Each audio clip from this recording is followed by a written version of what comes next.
नमस्कार. अर्थशास्त्रातील पहिलं प्रकरण आपण अभ्यासत आहोत. आज आपण सूक्ष्म अर्थशास्त्राची वैशिष्ट्ये अभ्यासणार आहोत. आता सूक्ष्मलक्षी अर्थशास्त्र म्हणजे काय? तर आपण बघितलंच आहे की सूक्ष्मलक्षी अर्थशास्त्रांमध्ये लहान लहान घटकांचा अभ्यास केला जातो. तसेच वैयक्तिक घटकांचा अभ्यास केला जातो. त्याला सूक्ष्म अर्थशास्त्र असं म्हणतात. तर आज आपण सूक्ष्म अर्थशास्त्राची वैशिष्ट्ये अभ्यासणार आहोत. पहिलं वैशिष्ट्य आहे ते म्हणजे वैयक्तिक घटकांचा अभ्यास. सूक्ष्म अर्थशास्त्रामध्ये वैयक्तिक घटकांचाच अभ्यास केला जातो. त्याच्यामध्ये लहान लहान घटकांचा अभ्यास केला जातो. त्याच्यामध्ये विशिष्ट उद्योग संस्था, कुटुंब संस्था, वैयक्तिक किंमत यासारख्या वैयक्तिक घटकांचा अभ्यास केला जातो. त्याचप्रमाणे वैयक्तिक उत्पन्न, वैयक्तिक बचत, वैयक्तिक गुंतवणूक, वैयक्तिक मागणी आणि वैयक्तिक पुरवठा या सगळ्या वैयक्तिक घटकांचा सुद्धा अभ्यास केला जातो. परंतु सूक्ष्मलक्षी अर्थशास्त्रामध्ये एकूण घटकांचा अभ्यास केला जात नाही.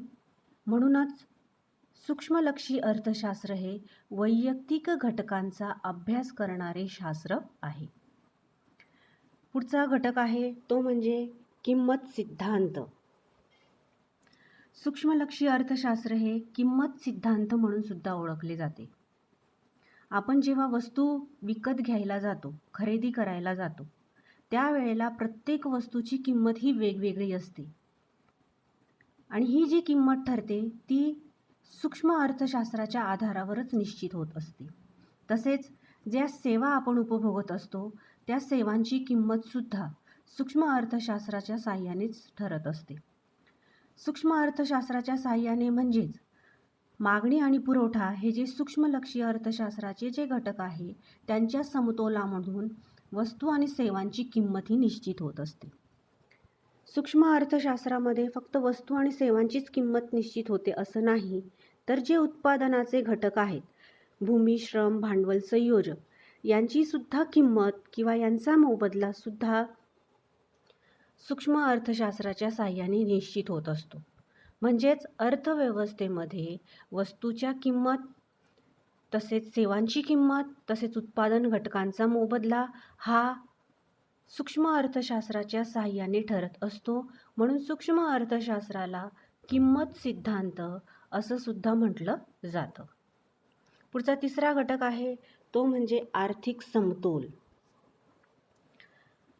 आता दोन घटकांमधील संतुलन म्हणजे समतोल होय. सूक्ष्मलक्षी अर्थशास्त्रीय विश्लेषण म्हणजेच आंशिक समतोलाचे विश्लेषण होय. आता या आंशिक समतोलामध्ये एक उपभोक्ता, एक उत्पादन संस्था, विशिष्ट उद्योग इत्यादी वैयक्तिक आर्थिक घटकांच्या समतोलाचे विश्लेषण केले जाते. आंशिक समतोलन विश्लेषण पद्धतीत वैयक्तिक घटकाला इतर आर्थिक घटकांपासून बाजूला काढून त्यांच्या समतोलाचा स्वतंत्र अभ्यास केला जातो. आपण नेहमी म्हणत आलेलो आहोत की सूक्ष्म अर्थशास्त्रामध्ये नेहमी लहान लहान घटकांचा अभ्यास केला जातो, परंतु सूक्ष्म अर्थशास्त्रामध्ये एकूण घटकांचा अभ्यास हा केला जात नाही. आता या आंशिक समतोलामध्ये काय केलं जातं की अर्थव्यवस्थेमध्ये जे एकूण घटक आहे त्या एकूण घटकांमधून आंशिक घटक बाजूला काढून त्या आंशिक घटकांचा स्वतंत्र अभ्यास या आर्थिक समतोलामध्ये केला जातो.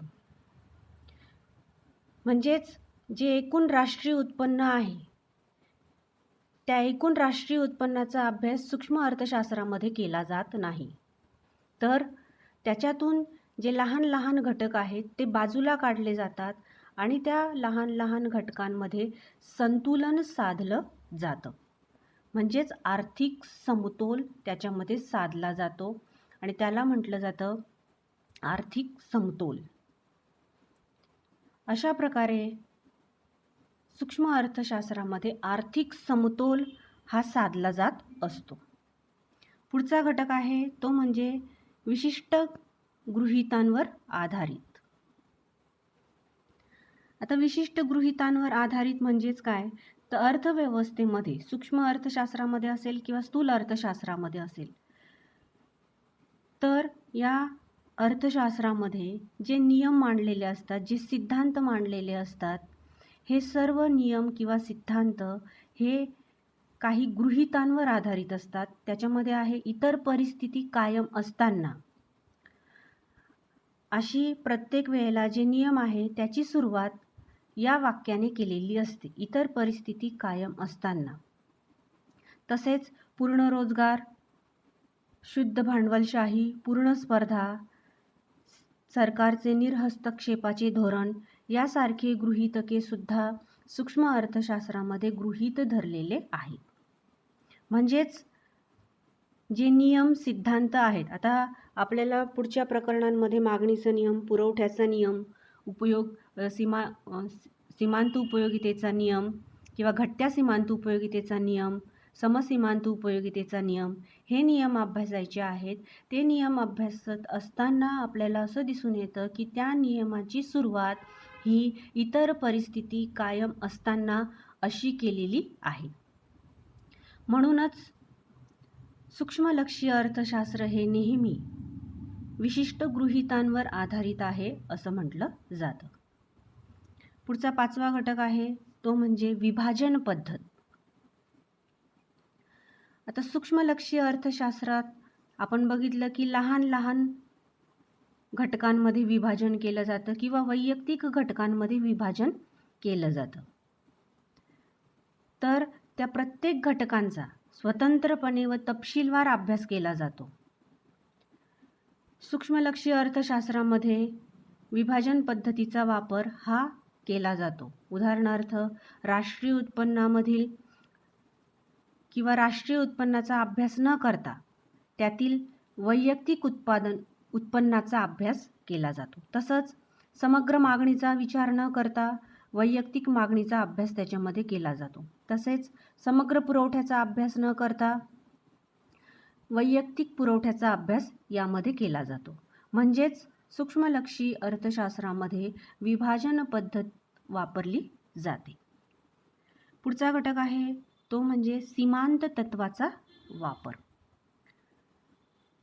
तर सीमांत संकल्पना ही सूक्ष्म आर्थिक विश्लेषणाचा मुख्य आधार किंवा साधन आहे. सीमांत परिमाण म्हणजे एका वाढीव नगामुळे एकूण परिमाणात होणारा बदल होय. आता समजा एखादा उपभोक्ता किंवा एखादा उत्पादक म्हणूया आपण 10 नगांचं उत्पादन करत असेल, परंतु काही कारणास्तव त्याला एका वाढीव नगाचं उत्पादन करावं लागलं, तर त्या एका वाढीव नगामुळे उत्पादनामध्ये जी वाढ होते ती म्हणजे सीमांत परिमाण होय. सीमांत तत्वाचा वापर सूक्ष्म बदलांचा परिणाम उत्पादक व उपभोक्त्यांचे आर्थिक निर्णय घेताना केला जातो. अशा प्रकारे सूक्ष्म अर्थशास्त्रामध्ये सीमांत तत्वाचा वापर हा प्रामुख्याने केला जातो. पुढचं आहे बाजार रचनांचे विश्लेषण. सूक्ष्म अर्थशास्त्रामध्ये वेगवेगळ्या बाजार रचनांच्या विश्लेषणाचा अभ्यास केला जातो. त्याच्यामध्ये पूर्ण स्पर्धा, मक्तेदारीयुक्त स्पर्धा, मक्तेदारी, अल्पाधिकार अशा प्रकारच्या बाजारांचा अभ्यास या सूक्ष्मलक्षी अर्थशास्त्रामध्ये केला जातो. या बाजार रचनांचं स्वतंत्र प्रकरण आपल्याला पुढच्या प्रकरणांमध्ये अभ्यासायचं आहे. त्याच्यामुळे जास्त विश्लेषण मी इथे करत नाही. आता याच्यामध्ये पूर्ण स्पर्धा आणि मक्तेदारी हे जे 2 प्रकार आहेत ते 2 प्रकार अतिशय महत्त्वाचे आहेत. तसेच पूर्ण स्पर्धेतून बाजारामध्ये किंमत कशी निश्चित होते हे सुद्धा आपल्याला पूर्ण स्पर्धा बाजारामध्ये अभ्यासायचं आहे. म्हणजे हे सर्व बाजाराचे जे प्रकार आहेत ते सर्व प्रकार आपल्याला सूक्ष्म अर्थशास्त्रामध्ये पुढच्या प्रकरणांमध्ये अभ्यासायचे आहेत. पुढचा शेवटचा घटक आहे तो म्हणजे मर्यादित व्याप्ती. आता सूक्ष्म अर्थशास्त्र हा नेहमी लहान लहान घटकांचा किंवा वैयक्तिक आर्थिक घटकांचाच अभ्यास करतो असं आपण म्हटलेलं आहे. म्हणून सूक्ष्म अर्थशास्त्रामध्ये तेजी मंदी, व्यवहार तोल, राष्ट्रीय उत्पन्न, दारिद्र्य, बेरोजगारी, लोकसंख्या, आर्थिक वृद्धी यासारख्या राष्ट्रव्यापी आर्थिक समस्यांशी संबंधित नसून सूक्ष्म अर्थशास्त्र हे फक्त वैयक्तिक घटकांपुरतंच मर्यादित आहे. म्हणजे अर्थव्यवस्थेमध्ये या ज्या सर्व समस्या आपण बघितल्या त्या समस्यांचा अभ्यास केला जात नाही, फक्त वैयक्तिक आणि लहान लहान घटकांचाच अभ्यास केला जातो. म्हणजे सूक्ष्म अर्थशास्त्राची व्याप्ती ही मर्यादित आहे असं म्हणावं लागेल. अशा प्रकारे आपण सूक्ष्म अर्थशास्त्राची वैशिष्ट्ये 1 ते 8 अभ्यासली. तुम्ही सर्व विद्यार्थ्यांनी अर्थशास्त्र विषयासाठी एक स्वतंत्र वही करायची आहे 200 पानांची आणि त्याच्यामध्ये आपले जे जे घटक शिकवून होतील ते घटक तुम्ही तिथे लिहिणं गरजेचं आहे. तसेच धड्याखाली जो स्वाध्याय तुम्हाला दिलेला आहे तो सुद्धा स्वच्छ अक्षरामध्ये तुम्ही त्या वहीमध्ये लिहिलेला असला पाहिजे. तुमचे जे अंतर्गत गुण आहेत 20, त्या 20 गुणांसाठी ही वही तुम्हाला उपयोगी पडणार आहे. कारण 20 गुण देताना आम्ही तुमची ही सुद्धा वही तपासणार आहोत. त्याच्यामुळे तुम्ही या वहीमध्ये अतिशय व्यवस्थित सर्व गोष्टी नमूद केलेल्या असल्या पाहिजे. तसेच आम्ही जी प्रश्नपत्रिका तुम्हाला ग्रुपवर देऊ ती प्रश्नपत्रिका अतिशय व्यवस्थित प्रश्न उत्तर या स्वरूपात तुमच्या वहीमध्ये लिहिलेली असली पाहिजे. आज आपण सूक्ष्म अर्थशास्त्राची वैशिष्ट्ये अभ्यासली. धन्यवाद.